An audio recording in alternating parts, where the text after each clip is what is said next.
I was definitely happy with my role last year.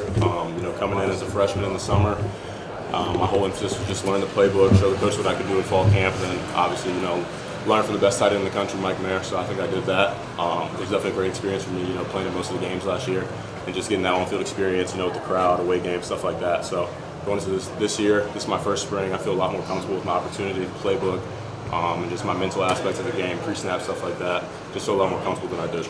And then is there an area of your game that you're kind of focused on right now to improve over the next 15 or 13 practices? Yeah, I would say definitely just proving that, that I'm capable of blocking the run game. I definitely made some good off-season, weight room goals or, improvements. So just seeing my weight go up and then seeing how that translates, from the weight room to the field and just holding up the run game and just proving that, I'm better with my feet, better with my hands, and just, being a good blocker for the team. How would you describe yourself as a tight end?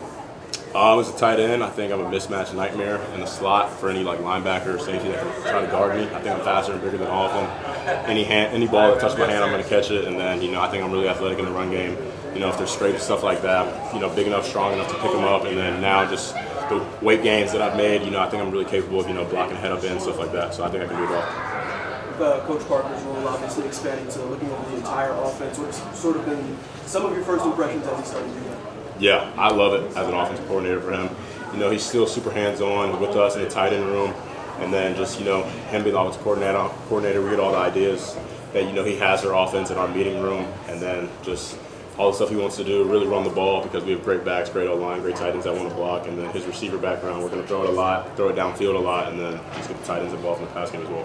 And then you mentioned learning from Mike as well. What are some of the biggest things you took away from him, either directly or indirectly, that he may have talked to you when you were just kind of playing? Yeah, I would say first his approach to the game, just what he did in terms of in the meeting room before we came out to practice. He was just super detailed about what he knew he had to do, and then he would always go out there and execute it.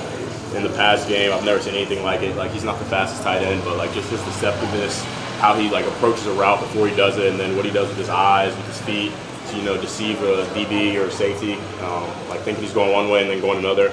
I took all that, mental notes watching him, and then I'm trying to add it to my game. So he's definitely big for me playing behind him. What's the maturity of the tight end room without Mayer? Yeah, I really don't think there's been a change. I would say our leader in the tight end room, just in the meeting room, is Kevin Bauman, even though he's not out there on the field with us. Him being the same year as Mike, he's been through it all. He was on the freshman team when they went to the Cotton Bowl down there in the playoffs. So he's seen a lot of ball. He knows a lot of ball. So even him not being on the field with us, he still helps me a lot in that regard. And then there's been no change in terms of new guys in the tight end room since Mike left. So it's still a very tight group since last year. So just maintaining that and just getting better in the room.